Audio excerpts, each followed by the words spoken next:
하나님께서 우리 계시는 말씀 같이 보겠습니다. 빌립보서 2장 1절에서 4절까지 말씀입니다. 빌립보서 2장 1절에서 4절까지 말씀입니다. 제가 받들어서 읽겠습니다. 그러므로 그리스도 안에 무슨 권면이나 사랑의 무슨 위로나 성령의 무슨 교제나 긍휼이나 자비가 있거든 마음을 같이하여 같은 사랑을 가지고 뜻을 합하며 한 마음을 품어 아무 일에든지 다툼이나 허영으로 하지 말고 오직 겸손한 마음으로 각각 자기보다 남을 낮게 여기고 각각 자기 일을 돌볼 뿐더러 또한 각각 다른 사람들의 일을 돌보아 나의 기쁨을 충만하게 하라. 아멘. 하나님 말씀입니다. 빌립보서 말씀을 통해서 하나님께서 하시는 은혜를 함께 누리고 있는데, 오늘 우리가 읽었던 말씀은 바울이 빌립보 교인들에게 이러이렇게 해서 내 마음을 기쁨으로 충만하게 하라라고 이렇게 편지 글을 쓴 거지만, 이 시간에는 주님께서 우리에게 이렇게 메시지를 주셨다라고 믿고 주님께서 우리에게 하신 말이라고 우리가 믿음으로 붙잡고 이런 것을 통해서 주님의 마음을 좀 기쁘게 해드릴 수 있으면 좋겠다, 이렇게 우리가 적용해서 같이 말씀을 누리고 싶습니다. 얼마 전에 일본 전도했고 또 우리나라도 월드컵 했죠. 아마 그것 때문에 새벽 기도를 많이 못 나오시는 거 아닌가 이런 생각이 들 정도로, 저희 집에는 TV가 없으니까 좋은 장점이자 희한한 일들이 있습니다. 저희는 주위에 있는 소리만 들어도 골이 들어갔는지 안 들어갔는지 다 알 수 있습니다. 으악 보면 야, 이거는 아깝게 놓친 거야. 이렇게 소리 나지 않아. 골이 들어가면 이 정도로 끝나지 않는다. 그렇게 이야기하죠. 네. 차라리 TV가 있었으면 봤을 텐데 소리가 크게 나면 또 궁금하잖아요. 그러면 또 핸드폰을 열어봐요. 골이 들어갔는지 어떤지 실시간으로 이렇게 보지 않습니까? 그러면 또 애들이 또 다 뛰어와요. 참, 그래서 우리나라 참 자랑스럽게 잘하더라고요. 근데 그 다음 일본은 또 16강 진출했다고 이야기 들은데, 최근에 일본 단기성에 갔다 왔으면서도 일본 16강 진출했다니까 또 마음이, 또 이 마음은 또 정체가 뭔지, 이거 어떻게 해야 되는지 이런 생각이 들더라고요. 이걸 믿음이라고 생각해야 될지. 제가 글 보다가 재밌는 글 하나 읽었는데요. 어떤 큰 배가 항해를 하다가 빙산에 부딪혀서 다 이제 좌초되는 상황이 됐답니다. 그래서 구명보트를 타고 가는데 30명이 정원인 그런 구명보트에 사람들이 이렇게 옮겨 탔답니다. 근데 33명이 탔대요. 이 보트가 30명 넘어가면 흔들릴 수도 있고 좌초될 수 있는 가능성이 너무 크기 때문에 3명이 내려야 하는 겁니다. 근데 33명이 구명보트에 타니까 각 민족의 사람들이 타고 있었답니다. 그러니까 눈치를 보고 있던 앵글로색슨 영국 민족이 갑자기 벌떡 일어서더니, 우리는 예수님을 믿고 신사의 나라가 됐기 때문에 대영제국 만세! 그러고 바다에 뛰어내렸대요. 대단하지 않습니까? 신사도를 확 그렇게 했답니다. 그러더니 그걸 보더니 미국 사람이 일어나서 성경에 손을 얹고 미국 만세! 그리고 바다에 이렇게 뛰어들더라는 거예요. 그래서 한 명 남았잖아요. 근데 갑자기 우리나라 사람이 벌떡 일어나더랍니다. 대한독립 만세! 그러더니 일본 사람 확 밀어버렸더라고요. 제가 그 얘기를 한참 웃었어요. 대한독립 만세! 그리고 일본 사람을 이렇게 던져버렸다고. 얼마나 웃었는지 모릅니다. 기도하면서 사실 일본에 미운 사람 하나도 없는데 과거의 역사라는 것이 은연중에 우리 가운데 이렇게 남아 있어서 재미있는 에피소드도 되고, 어떤 때는 알 수 없는 그런 흥분을 우리에게 가져오기도 하고, 그런 일들을 보죠. 생각보다가 아니라 이 관계는 우리의 삶의 기쁨과 슬픔과 모든 감정을 이렇게 좌지우지하게 하는 굉장히 중요한, 어쩌면 거의 유일할지도 모릅니다. 그런 이유와 원인이 됩니다. 우리가 관계 가운데 행복하면 사실 웬만한 거 없어도 그냥 그럴 수 있다라고 넘어가는 경우들이 있고, 심지어 힘들더라도 사랑하는 사람 때문에 그걸 기쁨으로 넘어서게도 되거든요. 그런데 다 있을 것 같지만 나를 알아주는 남편이 없고 아내가 없고 아이가 없고, 그러면 이게 완전 큰 기도 제목 되는 순간부터 무엇을 가지고 있는지, 어떤 일을 하는지 이런 것들이 크게 의미가 없을 때가 많이 있어요.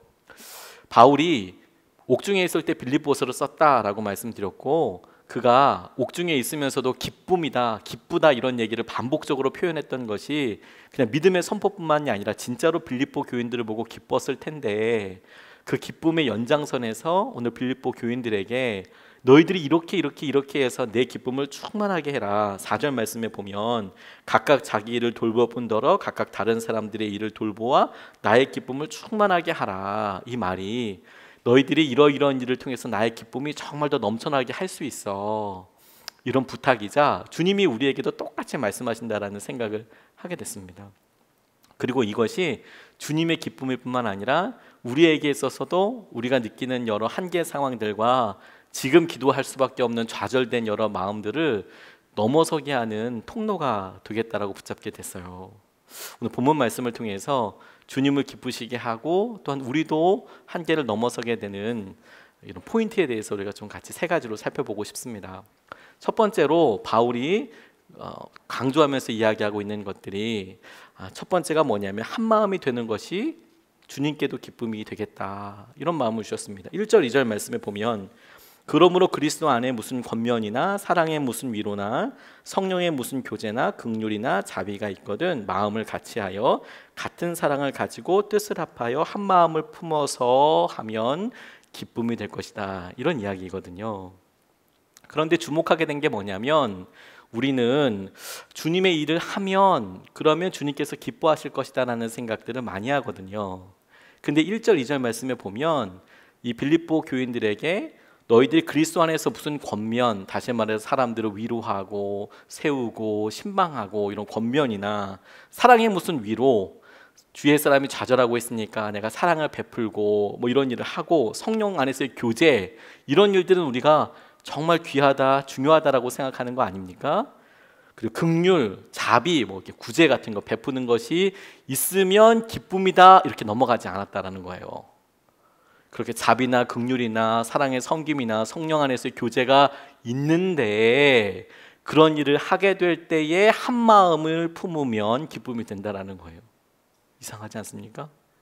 그러니까 우리가 무슨 일을 하고 그 일에 대한 어떤 결과를 우리가 보면서 나는 이런 일을 하는 사람이야, 하나님이 기뻐하시겠네, 이게 결론이 아니고 그런 일을 하는데 그런 일을 할 때에 우리가 어떤 마음이냐, 그 마음이 하나됨에 우리가 쓰임받고 있느냐, 하나 되려고 하느냐에 따라서 하나님 마음이, 주님 마음이 기쁘실 수도 있고 그렇지 않으실 수도 있다는 거예요. 저는 이 말씀이 되게 놀랍기도 하면서 섬뜩하기도 했습니다. 제가 목회자로서 어떤 일을 하고 있다는 것이 주님 앞에 기쁨이 되는 담보가 되지 않아요. 제가 사람들이 다 인정할 만한 무슨 일을 한다고 해도 사랑이 없으면 울리는 꽹과리가 되는 것과 똑같이 주님의 일을 교회에서 할 때에 하나됨이 빠지고 나면 하나됨 빠지고 난 진리는 하나님께서 기뻐하실 일은 아니라는 거예요. 오히려 그것 때문에 더 아파하시고 힘들어하시더라. 우리가 멀리 생각해 볼 필요도 없이 자녀들 한번 생각해 보십시오. 공부 아무리 잘하면 좋죠, 공부 잘하면. 그런데 공부 잘하는데 동생을 그렇게 패, 그렇게 욕을 하고, 그러면 어이구 잘났다 우리 아들, 이렇게 이야기하지 않죠. 마음이 아프죠. 왜냐하면 부모 마음에는 공부를 잘할 수도 있고 못할 수도 있고 당연히 부모니까 세상에서 원하는 대로 잘하면 좋죠. 그런데 그래도 우애가 이렇게 있고 사랑하면 아이고 내 새끼들 아닙니까? 아이고 내 자녀들. 근데 둘이 막 그렇게 박터지게 싸우고 그러면 이건 뭘 해도 마음이 되게 부담되는 거죠. 첫째 보면 첫째 봐서 아프고 둘째 보면 둘째 봐서 아픈 거 아니겠습니까? 근데 교회에서 그와 같은 일이 똑같이 일어나게 될 수도 있겠더라고요. 한 마음이 아니면 기뻐하실 수 없겠다. 교회에서 옳은 말 하는 것 때문에 의외로 큰 상처들을 많이 입으세요. 당연히 진리가 있어서 진리대로 우리가 따라가야 할 텐데 누군가는 그런 바른 말을 하게도 해야 될 텐데 그럼 아무도 말하지 말라는 이야기냐? 아니죠. 말해야죠. 그런데 그렇게 말할 때 우리에게 참 많은 기도가 필요하더라고요. 진심이 진심으로 닿을 수 있도록, 공감될 수 있도록 그렇게 이야기하는 게 그런 수고까지 해야 돼? 그냥 깔끔하게 확 이야기하고 난 뒤끝이 없잖아. 한 번 딱 폭발하고 딱 덮치면 되지. 그건 자기 혼자 덮는 거고 다른 사람들은 다 죽어가고 있는 거거든요.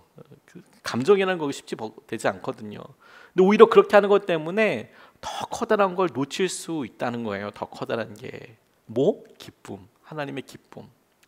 근데 이 기쁨의 구체적인 열매들도 있더라고요.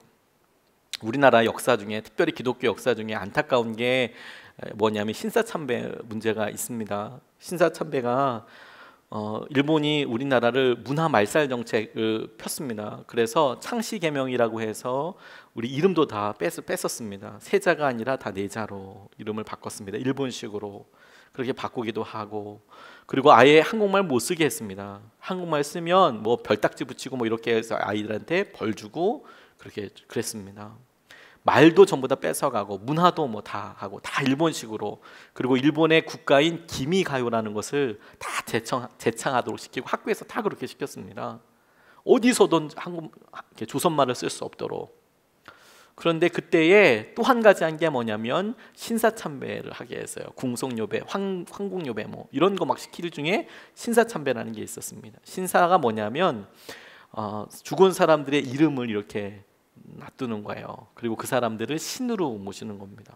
실제로 신사에 가면 긴 줄이 있는데 종이 위에 달려 있어요. 그러면 가서 종을 빵 이렇게 줄을 흔듭니다. 그러면 위에서 종이 땡 해요. 그게 뭐냐면 이제 어텐션이고, 어텐션 플리즈.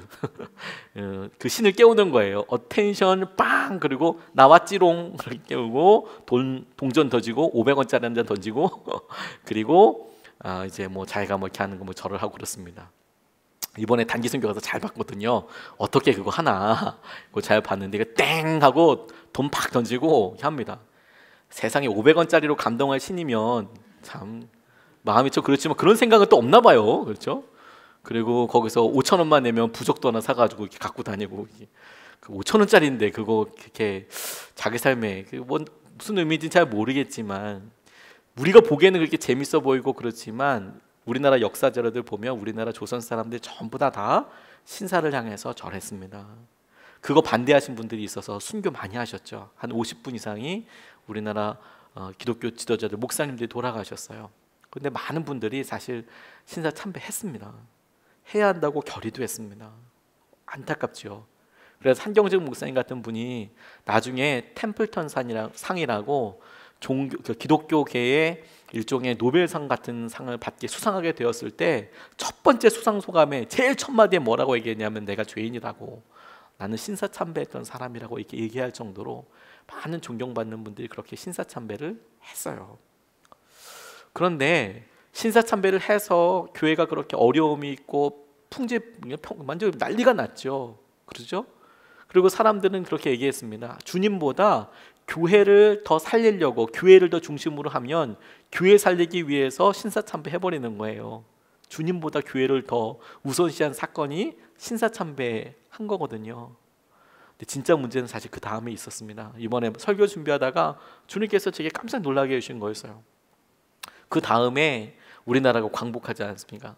그러고 나니까 교회가 다시 힘을 쓰는데 이 교회가 하나 되지를 못했어요. 네가 잘못했다. 너 왜 그때 신사참배했냐? 이 문제 가지고 옥고를 치르신 분들이 참 존경받고 그렇게 그러신 분들인데, 그런 분들이 꼭 중심이 된 것은 아니지만 전체적인 분위기가 완전히 눈에 광선 나가듯이 너희들은 다 바벨론이고 다 버림받은 자식이고 막 이렇게 막 사람들 정죄하고 함께 식사도 하지 않고 분열에 분열을 거듭해 나갔습니다. 그래서 장로교단 같은 경우엔 첫 번째로 교회가 분열되게 되는 사건이 있었어요. 근데 그게 처음이죠. 그리고 나선 뭐 100 몇십 개로 지금은 분열이 됐다라고 이야기를 들었어요. 저희 아버지께서 장로교 목사님이니까 아는 거죠. 그냥 그렇구나, 상처구나, 하나 되니까 깨지구나, 아프구나 이렇게 생각이 들다가 똑같은 경우를 보게 됐거든요. 종교 혼란이 있었을 때, 종교 중에 혼란기에 접었을 유럽에 진젠드로프 백작이라는 분이 헤르누트에 사람들을 데려다 살게 했습니다. 헤르누트는 자기가 갖고 있었던 영지였어요. 영지. 그래서 자기가 사람들한테 세도 줄 수 있고 농경지를 주기도 하고 대신 세금을 걷었죠. 자기가 거기에 일종의 지주였으니까요. 이 진젠드로프 백작에게 어떤 사람들이 찾아왔는데 모라비안이라는 사람들이 왔어요. 이 모라비안은 100년 전에, 루터가 종교개혁을 하기 100년 전에 후스라는 사람이 종교개혁을 일으키려고 성경을 번역했는데, 종교개혁을 일으키려고 한 것은 아니고 성경을 번역했는데 성경을 번역한 것 때문에 화형을 당하게 돼요. 그리고 엄청난 탄압이 있게 됩니다. 그래서 체코의 프라하라는 곳이 수도잖거든요. 거기에 살던 사람들이 이 종교적인 박해 때문에 다 흩어져 살았어요. 이 사람들을 모라비안이라고 불렀거든요. 근데 몇백 년이 지나도 이 유럽에서는 자기 땅을 떠나고 나니까 거할 수 있는 곳이 없고 아주 극빈자가 됐습니다. 그 중에 한 8명 정도가 이 헤르누트에 와서 우리가 좀 살 수 있겠냐, 한 200년이 지났는데요. 그러니까 진젠데로프 백작이 그렇게 하라 그랬더니 사람들이 그 소식을 듣고 종교의 자유를 찾아서 오기 시작했어요. 그러니까 점점 사람들이 더 많이 오고, 모라비안들뿐만 아니라 종교적으로 자유를 찾는 사람들이 이 헤르누트라는 곳에 오게 됐습니다. 당시만 해도 유럽이 마치 바둑처럼 가톨릭을 믿는 그런 영주 밑에는 가톨릭이 다 믿고, 개신교를 믿는 쪽은 개신교가 다 믿고, 이런 식으로 흰 돌, 검은 돌 있는 것처럼 그런 식으로 지방들이 나눠져 있고, 심지어 전쟁도 했었거든요. 그러니까 건강한 안전한 삶을 살기 위해서 이 헤르누트로 다 모였는데, 여러 교파들이 모이니까 난리가 날 수밖에 없지 않겠습니까?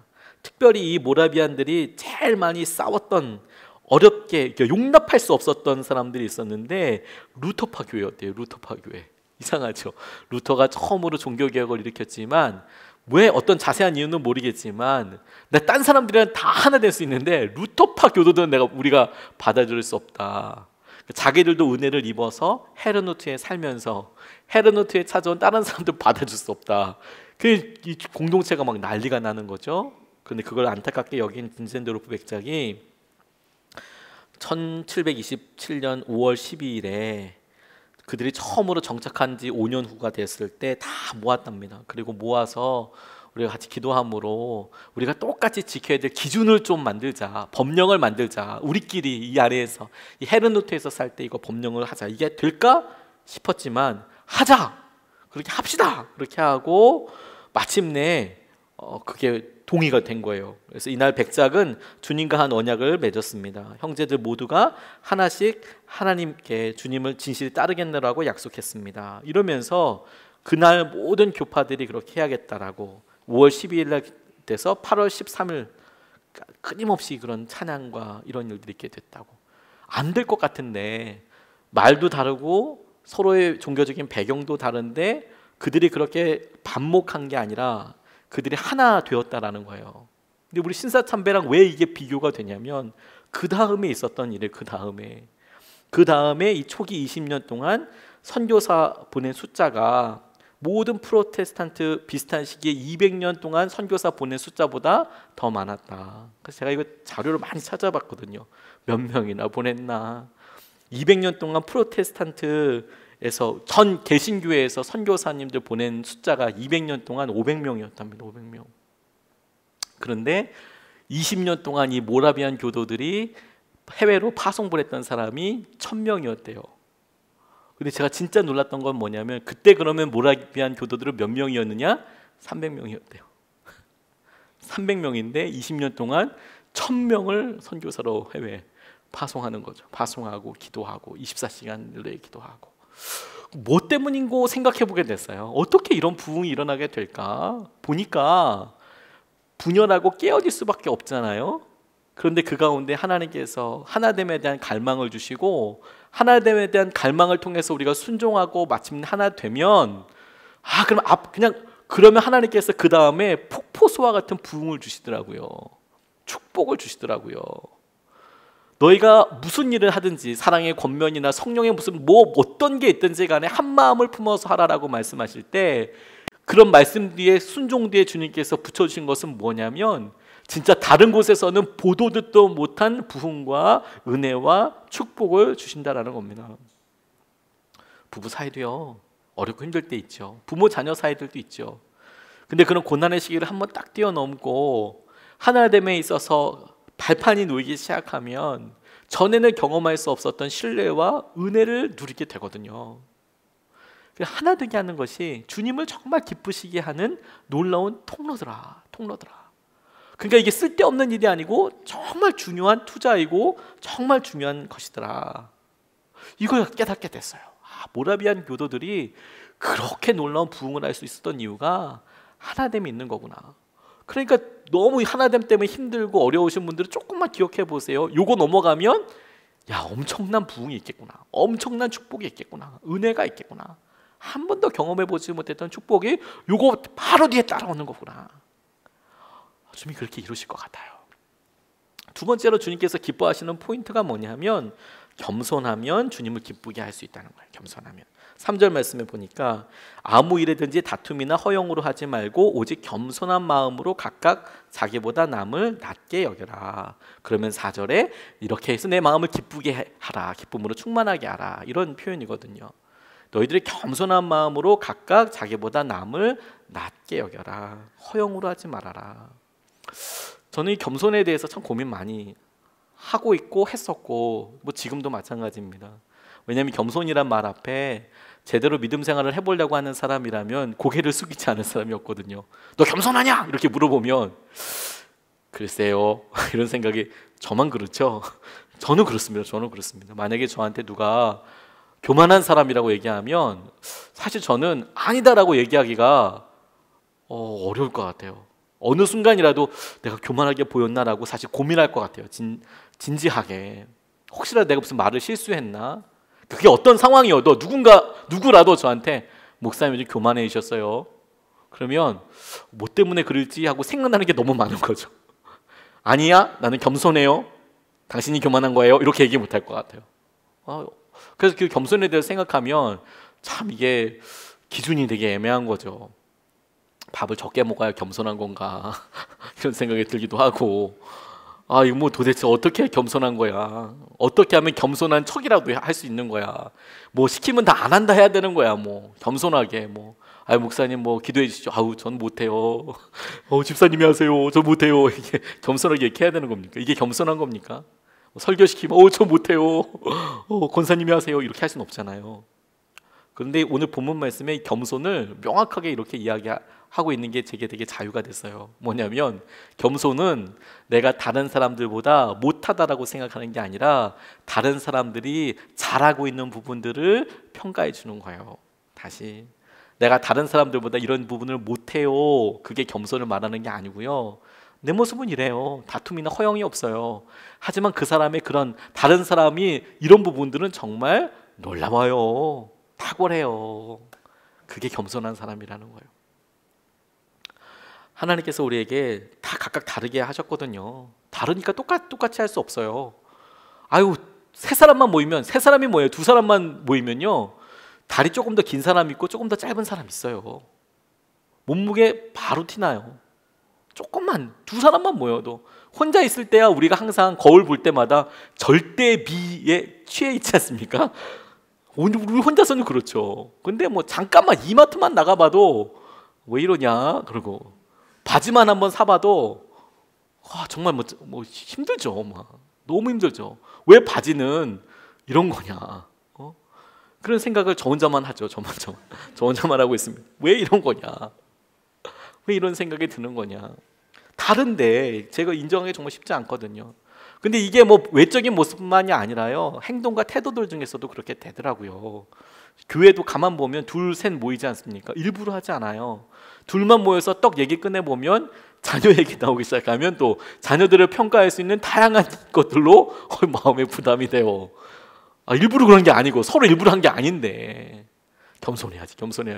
우리 애는 서울대 갔으니까 겸손해야지. 이게 아니고 어떻게 해야 되나? 다른 사람이 잘하고 있는 부분들을 잘한다고 얘기해 주는 거예요. 잘하고 있다고. 그리고 자기는 자기 일 열심히 하는 거죠. 자기가 그 잘하려고 하는 걸 따라가는 거 아니고, 그거 못한다고 굳이 얘기할 필요도 없고, 잘하니까 잘한다고 얘기해주면 되는 거죠. 이스라엘 국회가 아인슈타인이 세계적인 과학자였죠. 근데 이 아인슈타인의 명망 때문에 처음에 국가를 이렇게 만들 때 초대 대통령으로 아인슈타인을 지목했답니다. 와서 당신이 우리나라의 초대 대통령이 되어 주십시오. 그랬더니 아인슈타인이 단박에 거절했대요. 정중하게. 이유가 뭐냐면 대통령을 할 만한 인물은 많습니다. 그러나 물리학을 가르칠 학자는 그렇게 많지 않아요. 이것이 제가 대통령을 하지 않는 이유입니다. 대통령 할 사람은 많고요, 하고 싶어 할 사람도 많다고요. 근데 물리학을 가르칠 수 있는 사람은 그렇게 많지 않다고요. 그 사람의 대답이었대요. 내가 못한다고, 내가 한다고 얘기할 수도 없다고. 우리가 자기 모습을 알면 사실 존경받죠. 그런데 그 존경받는다 할 때 내가 다른 사람들보다 이걸 못해요라고 고백해서가 아니고요. 다툼이나 허영이 아니에요. 그냥 내가 있는 이 모습을 나는 이걸 할 거예요. 이게 내 부르심이니까. 서로 국가 원수, 지도자가 되겠다고, 통수권자가 되겠다고 그렇게 막 나서는 사람 많죠. 명예를 탐내는 사람 평생 그거 따라가면서 나아가죠. 근데 우리는 그런 허영이나 보이지 않는 것을 따라가는 게 아니라 우리가 주님께서 행하시는 이런 모습에 만족하고 주위에 있는 사람들과 함께 그들의 좋은 점들을 이야기해주고 축복해주고 나아가는 것을 겸손이라고 이야기한다고요. 목사님들끼리 설교 크리틱을 이렇게 하다가 보면 서로 마음에 있는 그런 진심을 들킬 때가 있어요. 크리틱을 하다가 서로 이제 설교하기 전에 선한목자교회에서 부목사님들끼리 이렇게 하시거든요. 이 설교 크리틱이 참 쉽지가 않습니다. 저희도 이제 설교학교 때 설교 크리틱 할 건데요. 제가 칭찬만 해주자 그럴 거예요. 나쁜 점은 얘기하지 말자고. 근데 나쁜 점도 우리 얘기해 주거든요. 이거 보통 막 마음에 엄청난 스트러글이 있습니다. 막 갈등이 있습니다. 제가 아는 어떤 분은 누구라고 이야기하지 않지만 정말 처음 크리틱을 받아보고 그리고 아주 하드하게 받으셨어요. 그날 다른 목사님으로부터, 목사님들로부터. 한 사람이 그랬으면 그러지 않았을 텐데 본인이 너무 쉽게 생각했나 봐요. 이 크리틱을 그냥 처음 받아보니까. 나중에 들어보니까 그 원고 버리셨다고 다시 쓰셨다고 처음부터. 근데 저는 그 심정이 이해가 가요. 진짜 힘들거든요. 내 설교가 그렇단 말이냐, 이 원고가 이만큼이란 말이냐. 근데 장점도 많거든요. 그렇게 한번 정신이 번쩍 들고 나면 기도를 진짜 열심히 하게 돼요. 불쌍히 여겨달라고 기도하게 되고요. 그런데 누군가를 그런 단점을 지적해서 좋은 점이 될 수 있는 부분들도 분명히 있지만 기억에 남는 일들은 이런 일들이더라고요. 제가 봐도 부족하고 어려운데 그 설교 가운데 좋은 점을 이 설교는 이렇게 진실한 부분이 참 좋습니다. 그렇게 그 가운데 있는 장점과 그 가운데 있는 제가 노력한 부분들과 그 아래 차려주신 분들이 너무너무 고맙더라고요. 왜냐하면 지나고 나니까 어차피 설교는 다 바뀌던데요. 기도할 때마다 바뀌는데요. 내가 맡고 있는 관심도 기도할 때마다 바뀌던데요. 굳이 그렇게 막 단점을 드러내서 이거 안 고치면 당신 설교하지 말아야 합니다. 당신 신앙생활 하는데 그 말 바로 하는 거 그거 고치지 않으면 신앙생활 제대로 할 수 없다고 이렇게 굳이 얘기해 줄 필요가 없더라고요. 아픈데 상처인데 사실 본인도 그 잘 알거든요. 안 되는 거거든요. 그런데 잘하는 부분들을 잘 이야기해 주면 그 주위에 겸손한 사람들이 많지 않습니까? 그러면 우리의 다 장점들이 드러나요. 겸손한 사람들이 많으면 낮은 자들이 많아지는 게 아니고요. 겸손한 사람 근처에는 정말 탁월한 사람들이 막 늘어나게 돼요. 그럼 진짜 놀라운 것 아닙니까? 어떤 분 핸드폰 보니까 전화 오는데 중전마마라고 써 있더라고요. 깜짝 놀랐습니다. 중전마마께서 전화를 주셨어요. 중전마마께서. 저는 무릎 꿇고 같이 들어야 되는 거 아닌지 싶었습니다. 아내 되시는 분 전화 받는데 중전마마라고 이렇게 써 있더라고요. 중전마마랑 통화하는 그분은 대왕마마겠죠. 대왕마마겠죠. 너무 참 되게 마음이 좋았어요. 주님께서 우리에게 겸손하라고 이야기하시는 것은 내가 다른 사람들보다 못하기 때문에 못하니까 드러내지도 말고 이거 내가 나대는 거 아니야? 너무 설치는 거 아니야? 그런 마음에 휩싸이지 않고 내 주위에 있는 사람들, 잘하는 사람들에게 기회를 주고 마음을 주고 그렇게 하는 거죠. 나는 다르니까 그 사람이랑. 내가 할 수 있는 일은 또 따로 있으니까. 제가 소대서 목사님이라고 이번 저희들 선교 같이 가면서 소대서 목사님을 참 좋아하게 된 계기가 있어요. 고등학교 때 같은 반이기도 했지만 그리고 신대원에서 같이 만나기도 했지만 그때는 어렸을 때이고 그분을 사역자로서 만나게 됐을 때 참 되게 이분 참 많이 바뀌었다. 이분 참 이런 부분을 내가 존경한다. 같은 동기이지만 고등학교 동기이지만 제가 참 되게 존경하고 좋아하게 됐던 부분이 뭐냐면 이분이 일본 선교사님 아닙니까? 이번에도 같이 교제했지만 제가 일본에 선교 갈 일 때문에 몇 번 소대선 목사님이랑 같이 이제 이야기도 나누고 같이 교제도 했어요. 그런데 저는 당시에 큰 교회 분목사였거든요. 여러분들도 어디인지 아시죠? 많은 사람들이 부러워하기도 하지만 도대체 왜 부러워하는지 모르는 그 큰 교회에 제가 부목사였거든요. 그리고 할 수 있는 사역들도 제법 있었거든요. 책임을 갖고 있으니까. 그런데 당시에 그분은 일본의 개척교회를 이제 개척을 했어요. 그러니 그냥 개척해도 진짜 힘든데 일본에 개척했으니 참 누가 오는 거 쉽지 않거든요. 일본 사람들 한 번 전도하는데 몇 년씩 걸려요. 근데 몇 년씩 그렇게 1대1로 복음을 전하는데도요, 다 충분히 듣고 나서 세례를 또 안 받아요. 막 이런 일들이 막 있어요. 힘이 쫙쫙 빠지는 일들이 있죠. 근데 그렇게 열심히 사역을 하고 있는 그때에 만났습니다. 근데 그러면 주로 한국에서 분들은 어떤 태도를 보이냐면, 뭐 다 일반적으로 얘기할 수는 없지만 많은 분들이 제게 보였던 태도는 뭐냐면, 목사님 너무 부럽습니다. 뭐 어떻습니까? 이런 이야기들 주로 참 많이 하세요. 아, 이분 날 되게 부러워하는구나. 그럼 되게 부담스럽거든요. 근데 제가 우리 소대선 선교사님이랑 교제하면서 되게 놀랐던 것은 자기 사역에 대해서 참 되게 관심을 갖고 좋아할 뿐만 아니라 제 사역의 장점들에 대해서 너무 자유하게 지적해, 그러니까 칭찬해주고 축하해주고 이런 거 보고 제가 너무 깜짝 놀랐어요. 주님이 제대로 마음을 다루셨나 보다. 저 그런 사람 많이 못 봤거든요. 그 선교사님에게 없는 게 저한테 많이 있지 않습니까? 근데 제게 그분이 우리 참 목사님은 그런 교회에서 이렇게 훈련받고 이렇고 이렇게 얘기해 주는데 그게 부러워하는 게 아니라 그러니까 참 좋고 그렇습니다라고 이야기 드는데 제가 너무 기쁠 뿐만 아니라 마음에 부담감이 전혀 없더라고요. 이분 멋지구나 뿐만 아니라 결코 작아 보이지 않더라고요.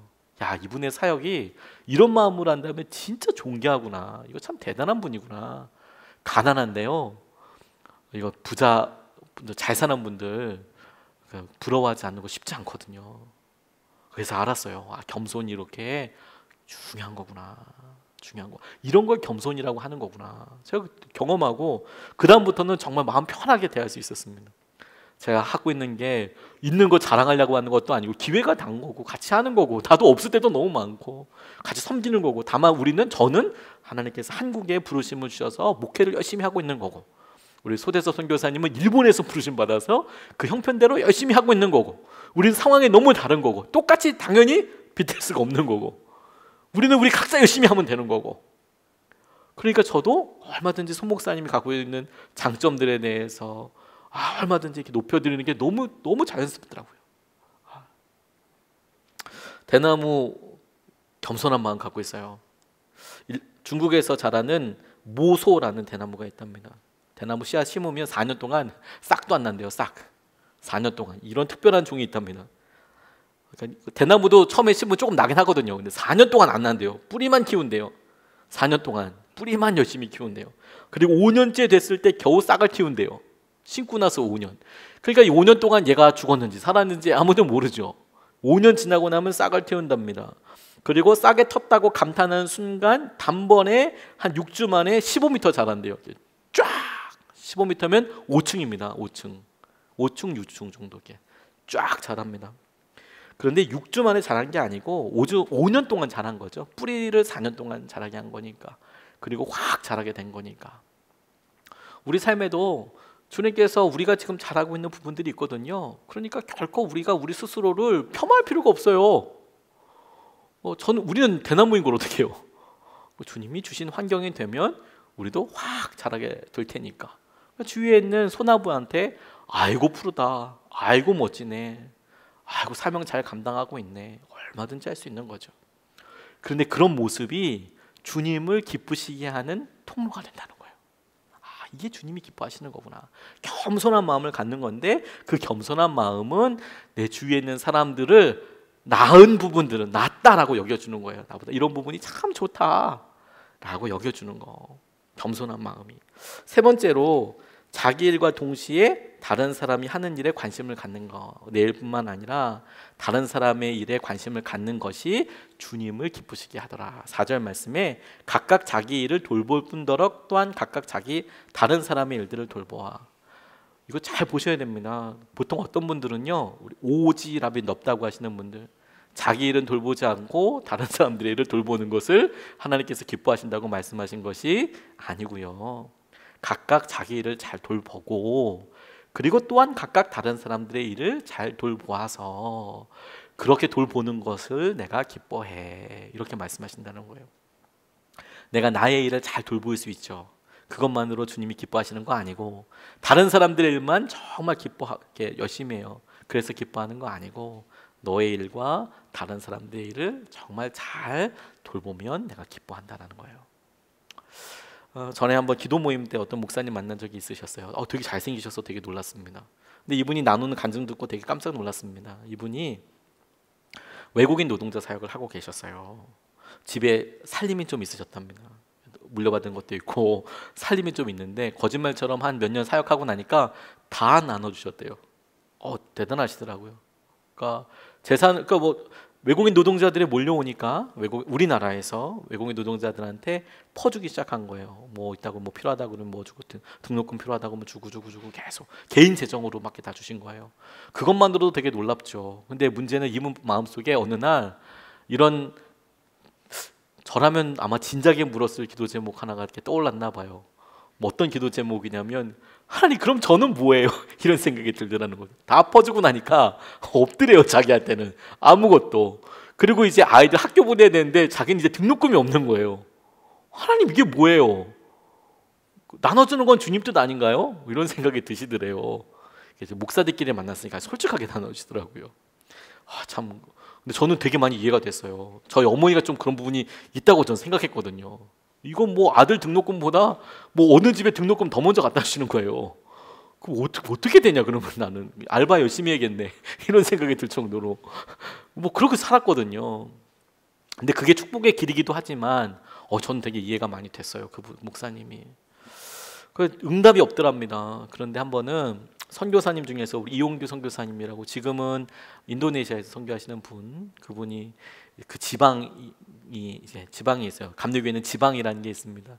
한 40개 정도 되는 교회들이 모여서, 이 동네에 다 모여 있는 교회들이 모여서 뭐 부흥회도 하고 체육대회도 하고 그러거든요. 그 부흥회에 그분이 이용규 선교사님을 오셨다는 거예요. 근데 이분 책을 열심히 읽다 보니까 꼭 한번 내가 만나보고 싶다는 욕심이 생기더랍니다. 자기가 라이드를 자처했어요. 숙소까지 내가 책임지고 모셔다 드리고 데리고 오는 거 내가 하겠다. 요거 내가 낙곡하겠다. 그래서 이제 본인이 정말 간절히 부탁해서 이렇게 모시고 다니면서 얘기를 한번 건네보려고, 이 사역 어떻게 해야 되냐고. 퍼줬는데 마음 안에 기쁨이 없다. 이거 어떻게 되겠냐, 그런 고민하는데, 물어보기도 전에 이분이 응답을 받으셨어요.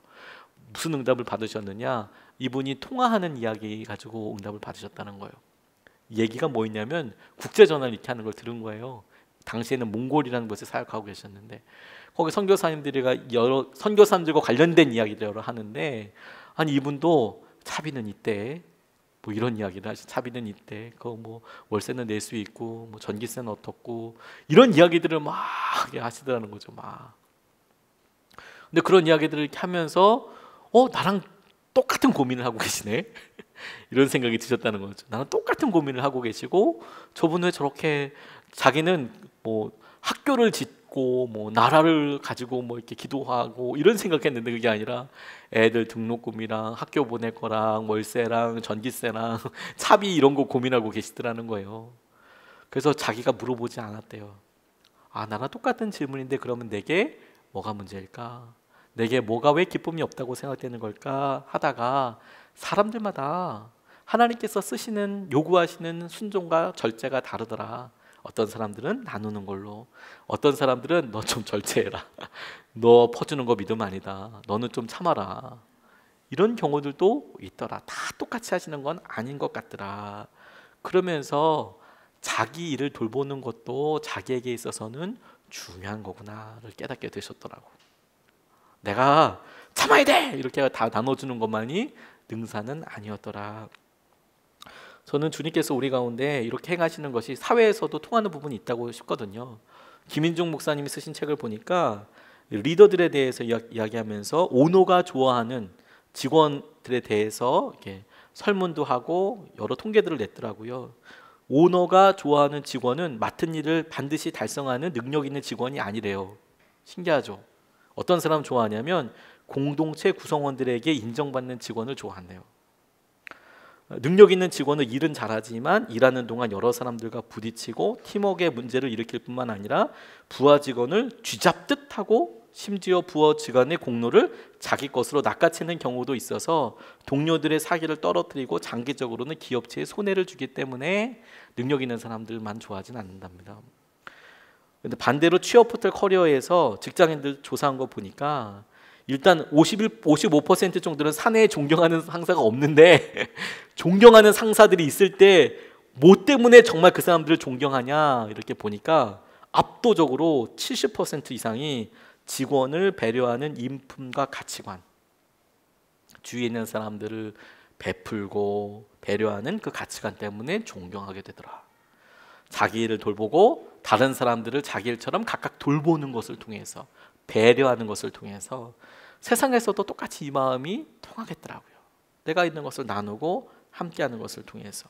그게 능력이고 말씀이고 축복이 될 수 있겠다는 생각을 하게 됐습니다. 주님을 기뻐하게 하시는 것이요, 일을 더하는 게 아닙니다. 일을 더하는 거. 교회가 가만히 보면 하나님께서 사실 여러 중요한 일들이 있고 또 어떤 분들은 그 일을 섬겨주셔서 그런 분들이 너무너무 감사하죠. 근데 감사하면서 우리가 같이 기도하면서 같은 방향으로 나아가야 될 게 뭐냐면 서로가 서로의 마음을 솔직하게 이야기하고 서로가 도울 수 있는 그런 은혜의 통로를 열어놔야 해요. 어떤 분들은 도움 잘 안 받으려고 그래요. 자기는 됐대요. 자기는 기도 요청하지 않아요. 자기는 됐대요. 그러면 완전히 건강한 건 아니에요. 공동체라는 것은 내가 도움을 주지요, 당연히. 그리고 도움을 받아요. 각각 자기 일을 돌본다는 것이, 그리고 다른 사람들을 돌본다는 것이 내가 다른 사람들에게 도움이 될 때도 있고 다른 사람들에게 의지할 때도 있고, 나는 다른 사람들이 의지할 수 있는 사람만 돼야 돼, 이런 건 처음 관계부터 없는 겁니다. 서로 오고 가는 게 있어야 정이 있고, 정이 있어야 하나님께서 하시는 것들 더 볼 수 있는 거잖아요. 그거 열고 나누는 게 너무너무 중요하더라고요. 주님께서 우리에게 이런 일 주시는 게 너무너무 중요하다고 싶어요. 제가 이번에 일본 갔는데 거기에 저를 참 사랑하시는, 오해하지 마십시오, 여자분인데 더 오해가 되겠네요. 저를 사랑하는 여자분이라고 이야기하니까 여자 장로님이 계세요. 오세분 장로님이라고. 이분이 어머니처럼 정말 저를 대해주세요. 제가 중앙영광교회라는 교회에 설교하러 갔었는데 기억하려고 하고 하나 이런 마음들을, 그게 필요할 수도 있고 어떤 과정에는 꼭 그게 있어야 될 수도 있겠지만, 하나님 한마음 되고 난 다음에 더 크게 있을 은혜를 좀 기대합니다. 한마음 되게 하는 것을 우리가 붙잡고 믿음으로 좀 붙잡고 싶습니다. 우리 마음 가운데 다른 사람들을 향하여서 하나님 평가하지 않고 한마음 될 수 있도록 그런 하나님 소망을 우리가 품게 하여 주십시오. 한마음 하나 되는데 소망을 품게 하여 주셔서 하나님 우리가 하나 되는데 쓰임받게 하여 주시옵소서. 평화의 매는 끈으로 우리를 사용하여 주시옵소서. 우리가 한마음을 품게 하게 달라고 우리가 먼저 첫 번째로 같이 기도하시겠습니다.